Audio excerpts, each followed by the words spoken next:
The main piece on our program this week is by British composer Gustav Holst. He wrote this piece, he called it The Planets, in 1914, 1915. And the idea came from him when he was a student. He was very interested in the stars and studying astrology. And one of his friends said, hey, why don't you write a piece about the planets? Of course, he's not writing really literally about the science behind the planets, but more about the astrology and the associated gods that go with the planets. So, for example, it begins with Mars. He's the bringer of war. So this starts with very, very rhythmic drive, and as soon as you hear it, you'll recognize so many film composers. John Williams, everybody borrowed from Gustav Holst, especially in this first movement, Mars. But then he goes through the different planets. We have Venus, the bringer of peace. It begins with a beautiful horn solo, and everything's very high in this, very calm, tranquil. And then we go on to Mercury, who is the winged messenger, so it's very fast and flighty, really, really virtuosic for the orchestra.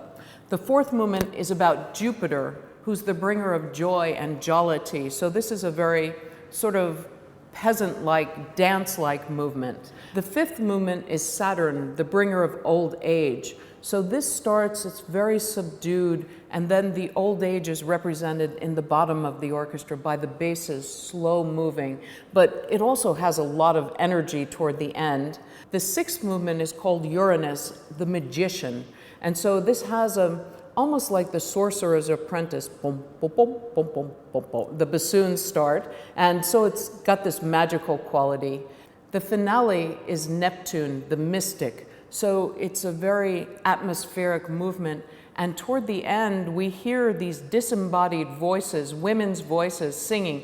It's like the angels from the heavens, and we have a chorus outside in the balconies, and it ends, just sort of disappears as the sound dies away.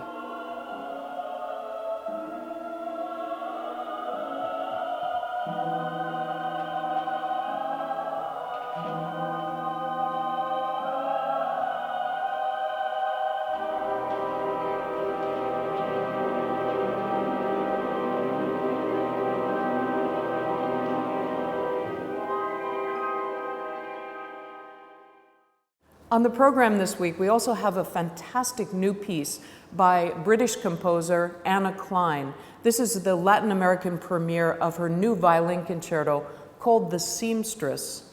And it's a very evocative, narrative kind of piece. It begins with the solo violin just playing open strings, almost as though someone at home just tuning up the violin. And then it goes into this folk melody. And the piece is really a series of memories that this woman who is sewing has, remembering her life, thinking back, thinking about the future. She's in the twilight of her life and really going through everything as she sews.